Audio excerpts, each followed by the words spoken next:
जिंदगी की सबसे भयानक रात होगी।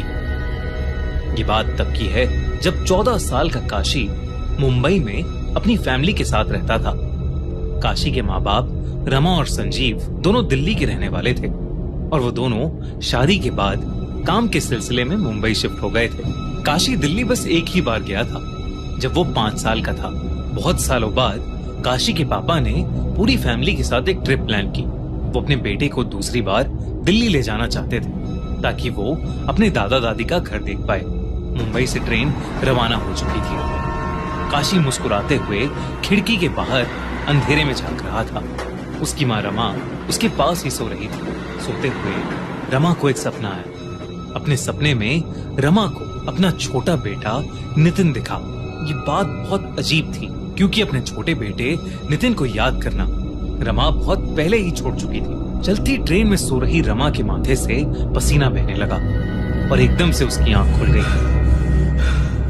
काशी के पापा संजीव ने जब अपनी बीवी रमा को देखा तो वो बहुत घबराई हुई लग रही थी। संजीव ने पूछा कि उसे अचानक क्या हो गया है, पर रमा ने किसी को कुछ नहीं बताया और चुपचाप खिड़की की तरफ मुंह करके बैठ गई। कुछ ही देर में ट्रेन जयपुर स्टेशन पर रुक गई, लेकिन ट्रेन में कुछ टेक्निकल परेशानी आ गई थी जिसकी वजह से सारे पैसेंजर्स को जयपुर में ही उतरना पड़ा, जिनमें काशी और उसकी फैमिली भी थी।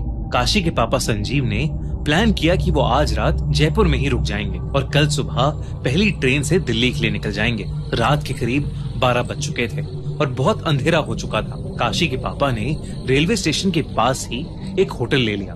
ऊपर चलकर जैसे ही काशी ने रूम के अंदर कदम रखा तो उसके सर में एक बहुत जोर का चुभने वाला दर्द शुरू हो गया।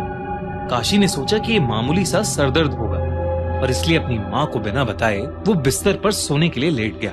काशी और उसकी माँ रमा एक रूम में सो गए और उसके पापा दूसरे रूम में, लेकिन रमा को नींद ही नहीं आ रही थी।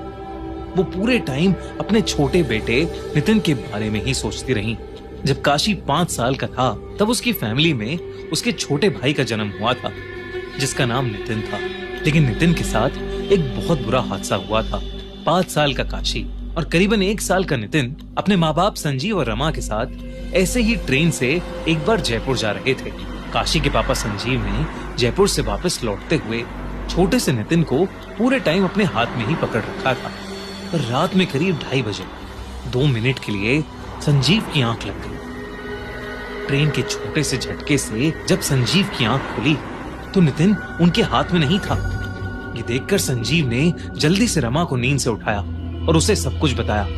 फिर दोनों तुरंत नितिन को पूरी ट्रेन में ढूंढने लगे। वो अपनी आंखों पर बिल्कुल भी यकीन नहीं कर पाए जब उन्होंने नितिन को ट्रेन के खुले हुए गेट के पास बैठा हुआ देखा। किसी को कुछ पता नहीं था कि वो वहां कैसे पहुंचा। रमा और संजीव का दिल जोर जोर से धड़कने लगा और वो लोग जैसे ही नितिन की तरफ आगे बढ़े ट्रेन में एक और झटका लगा और नितिन ट्रेन के बाहर अंधेरे में गिरकर वहीं गायब हो गया। रमा की ये देखकर चीख निकल गई। काशी उस समय बहुत छोटा था और उसके माँ बाप ने नितिन के बारे में उसे कुछ नहीं बताया था। साल बीते और काशी को नितिन के बारे में कुछ भी याद नहीं रहा। यही वजह थी कि काशी को अपने छोटे भाई के बारे में कुछ नहीं पता था। ये सब सोचते सोचते रमा की आंखों में आंसू आने लगे थे। तभी उसे अपने बिस्तर के नीचे कुछ हिलता हुआ महसूस हुआ। वो चुपचाप बिना हिले पता लगाने की कोशिश कर रही थी कि उसकी नजर दीवार पर टंगी घड़ी पर गई।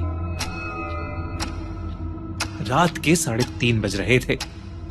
एकदम से होटल के रूम का टेम्परेचर गिरने लगा और रूम में बहुत तेज ठंड हो गई, जबकि बाहर गर्मी का मौसम था।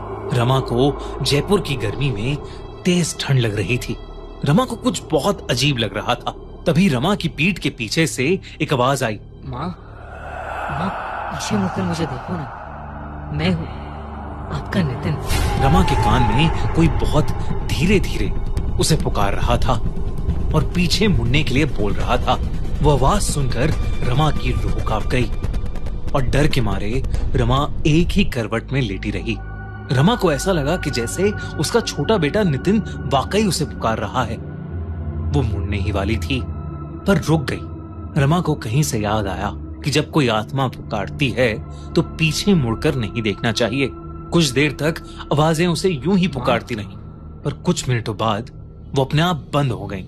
ठंड भी अब धीरे धीरे कम हो गई थी और उनके रूम का टेम्परेचर भी पहले की तरह नॉर्मल हो गया था।